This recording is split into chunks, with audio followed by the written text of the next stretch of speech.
Everyone, जय Shri Krishna. In last video में આપણે જોયું હતું પ્રોસિજર ટ્રેડિંગ પ્રોસિજર હતું રાઈટ, એમાં આપણે પોઈન્ટ્સ જોયા હતા 4 પોઈન્ટ। તો આજે આપણે રિમેનિંગ જે પોઈન્ટ જે છે રિમેનિંગ 3 પોઈન્ટ્સ ને ડિસ્કશન કરવાના છે। તો ફર્સ્ટ આપણે જોઈ લઈએ 4 પોઈન્ટ। ફર્સ્ટ આપણે હતું point number 1 to open the demat account, second order to buy and sell, two ટાઈપ્સનો ઓર્ડર આપણે પ્લેસ કરી શકીએ। First is limited order and second market order. The third one is execution of order and fourth one is contract note। તો આપણે fifth number આપણે જોઈએ છે settlement of transactions. શું કહે છે? ટ્રાન્ઝેક્શન્સ નું સેટલમેન્ટ થશે અને સેટલમેન્ટ ક્યારે થશે? તો જ્યારે આપણું ટ્રાન્ઝેક્શન થયું છે, જ્યારે આપણો ડીલ થઈ છે, જે દિવસે ડીલ થઈ છે એના બીજા દિવસે સેટલમેન્ટ જે છે એના બીજા દિવસે। લાઈક આપણે એમ કહીએ ને કે કોઈ આપણે હાઉસ આપણે કંઈ સેલ કર્યું હોય એમાં આપણે ટ્રાન્ઝેક્શન સેટલમેન્ટ કરવા હોય, એટલે કે એમ કે શું કહેવાય, લાઈક આપણે કંઈ હાઉસ જે છે કે કંઈ પરચેસ કર્યું હોય તો લાઈક સીટિંગ બેસાડે ને, તો સીટિંગમાં આપણે ટ્રાન્ઝેક્શન જે છે એ કરીએ, સેટલમેન્ટ કરીએ, તો ટાઈપનું એ છે, એટલે કે જે દિવસે ડીલ થઈ ને બીજે દિવસે એનું સેટલમેન્ટ થશે transaction. The settlement of transactions of purchase and sale of the security is through the settlement house in Bombay Stock Exchange। એટલે કે BSE નું જે છે એ સેટલમેન્ટ કેવા છે? તો એ સેટલમેન્ટ હાઉસમાં એનું સેટલમેન્ટ થશે। BSE નું સેટલમેન્ટ હાઉસમાં એનું સેટલ થશે એન્ડ NSE નું અંડરલાઈન કરી રાખજો, NSCL એનું ફૂલ ફોર્મ તમને પૂછાઈ શકે, નેશનલ સિક્યુરિટી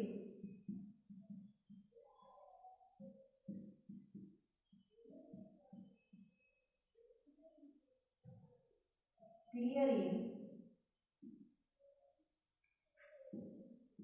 કોર્પોરેશન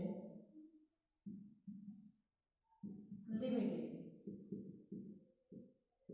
એટલે કે સેટલમેન્ટ ટ્રાન્ઝેક્શન સેટલમેન્ટ જે છે એ BSE માં સેટલમેન્ટ હાઉસમાં થાય છે અને NSE માં national security clearing corporation limited એનું સેટલમેન્ટ થાય છે ટ્રાન્ઝેક્શન્સનો।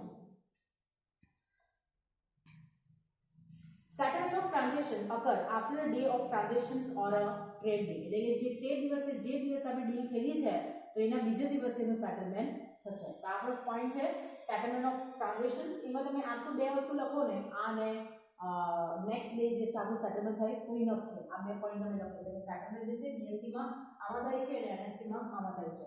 આ અંડરલાઈન કરી મૂકજો, ફૂલ ફોર્મમાં તમને પૂછાશે। નેક્સ્ટ એન્ડ વેરી ઇમ્પોર્ટન્ટ, તમે પ્રોપર અન્ડરસ્ટુડ કરજો આ point, payment of amount and delivery of securities. Payment of amount and delivery of security.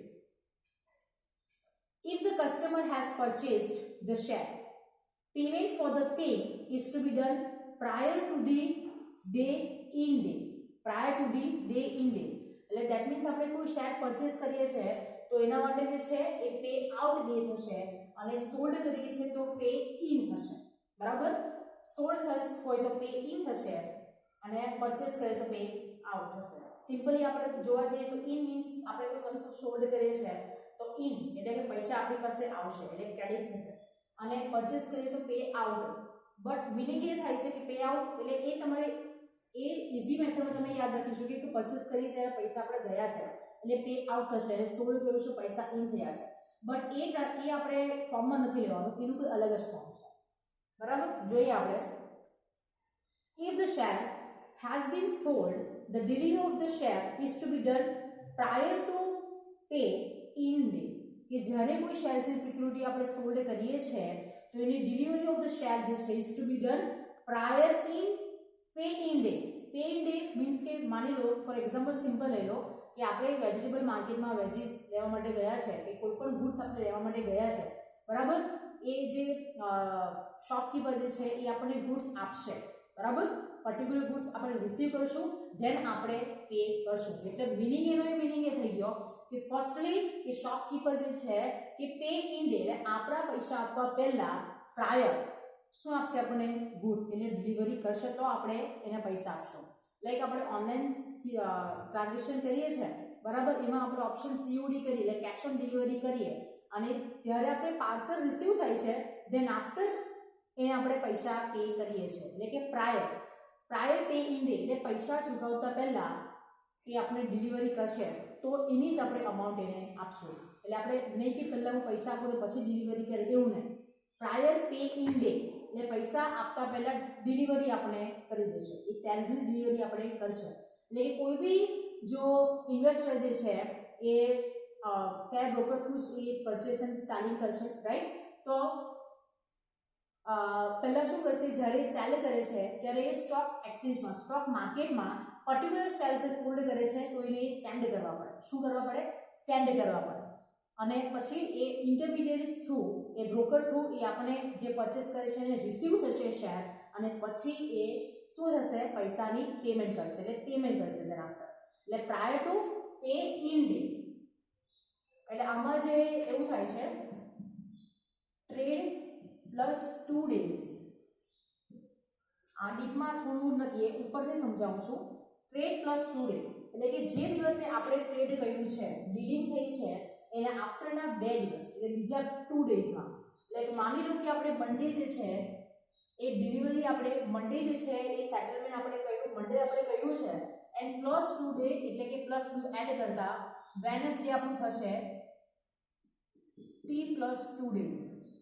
એટલે કે આ બે જે દિવસની વચ્ચે જો આપણે શેર જો પરચેસ કરે છે કે સોલ્ડ કર્યા છે, તો આ 2 દિવસમાં જે છે એ શું કરવું પડે, ટ્રાન્ઝેક્શન. એટલે આપણે સોલ્ડ કર્યા છે તો આપણે જે છે એ સ્ટોક માર્કેટ આપણે આપણા શેર જે છે એનું આપણે સામેના પર્સનમાં ક્રેડિટ કરવું પડશે, અને ધેન બીજા દિવસ એટલે ધેટ મીન્સ કે વેનસડે એનું શું કહેવાશે, પે ઇન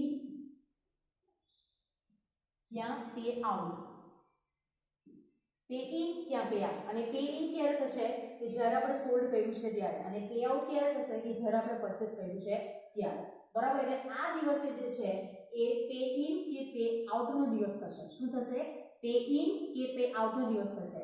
એટલે આ પે ઇન અને પે આઉટ દિવસ પહેલા, એટલે કે આ જે દિવસ પહેલા 2 દિવસ પહેલા જે આપણે, એટલે કે મંડે નો એ જે મંડેનો જે ડે જે છે એમાં આપણે શું કરવું પડશે, ટ્રાન્ઝેક્શન. એટલે કે સોલ્ડ કર્યા છે આપણે તો આપણા શેર આપણે રિસીવ થઈ જવા જોઈએ. એટલે પછી આપણે પે ઇન કે પે આઉટના દિવસે પૈસાની આપણે શું કરવું પડશે, પૈસા આપણે પેમેન્ટ કરવા પડશે, ક્યાં લેવા પડશે. એટલે આ જે 2 days જે છે એ આ દિવસ થશે પે ઇનનો અને પે આઉટનો દિવસ થશે, right. If the customer has purchased the share, delivery is done to him on the payout day. Customer receive money on payout day if the shares are sold by the customer. Then આપણે હવે જોઈએ કે pay out and pay in means what. Pay in days, એટલે pay in days means the day when the seller of the share market delivery of the share sold to stock exchange through the intermediaries. Pay in નો મતલબ શું થાય છે કે prior two આપણે જે transaction કરતા પહેલા કે મારે માની લો કે મારે શેર જે છે એ સોલ્ડ કરવા છે, તો મારે જે છે એ બિફોર ધી પે ઇન એટલે પૈસા આવતા પહેલા, પે ઇન થતા પહેલા એ સ્ટોક એક્સચેન્જમાં મારે ઇન્ટરમીડિયેટ થ્રુ એટલે કે શેર બ્રોકરને મારે મારા શેર્સનું ટ્રાન્ઝેક્શન કરવા પડે. એટલે શેર માર્કેટમાં મારા જે શેર જે છે એ ડિલિવરી કરવા પડે, એટલે એ દિવસમાં. તો એને શું કહેવાય છે, પે ઇન ડેઝ.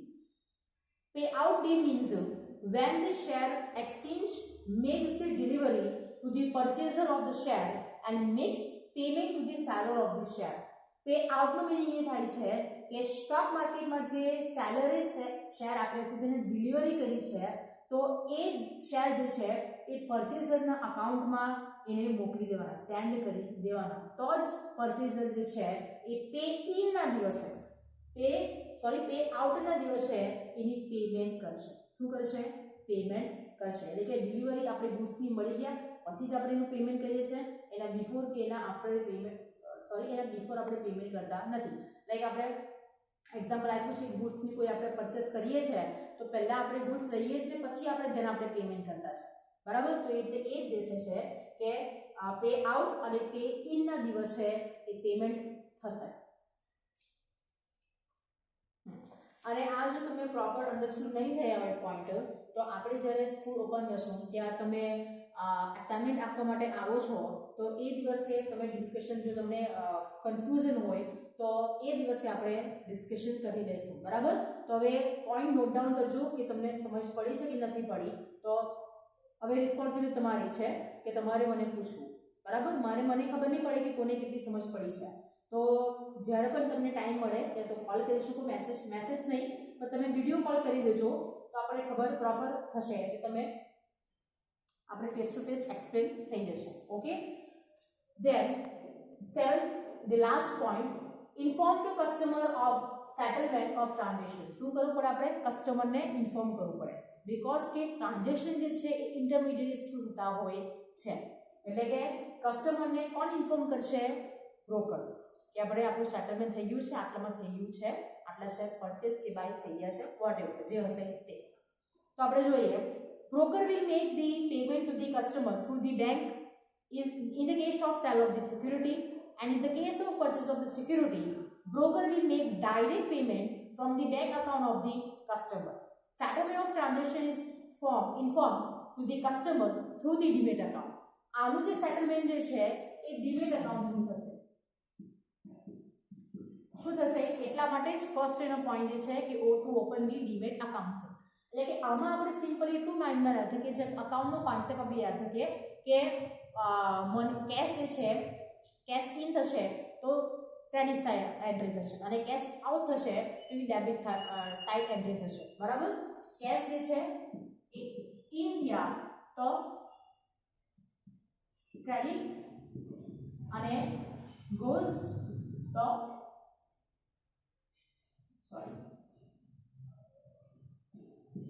આઉટ તો ડેબિટ સાઇડ એન્ટ્રી, બરાબર. એટલે કે માની લો કે મેં શેર પરચેસ કરીએ છે તો મારામાં જે છે એટલે પૈસા જે છે એ મારા અકાઉન્ટમાં ડેબિટ થશે, બીકોઝ કે મેં એની પેમેન્ટ કર્યું છે એટલા માટે, અને શેર જે છે એ મારા અકાઉન્ટમાં ક્રેડિટ થશે, બરાબર. એવી રીતે સેમ મેં જો શેર સેલ કર્યા છે તો મારામાં જે શેરની એન્ટ્રી જે છે એ ડેબિટ થશે, અને પેમેન્ટ એટલે કે મેં પૈસા રિસીવ કર્યા છે તો એ મારા પૈસાની એન્ટ્રી શું થશે? ક્રેડિટ એન્ટ્રી થશે. એટલે આમાં જે રૂલ્સ જે છે એ ડેબિટ ક્રેડિટ રૂલ્સ જે છે ફોલો કરે છે. એટલે ઇમિડિયેટલી આપણે એમ કહીએ કે ડીમેટ એકાઉન્ટમાં જે છે એ ટ્રાન્ઝેક્શન્સ આમાં થઈ છે, એટલા માટે જ આપણે ડીમેટ એકાઉન્ટ ફર્સ્ટ ઓપન કરવું પડે.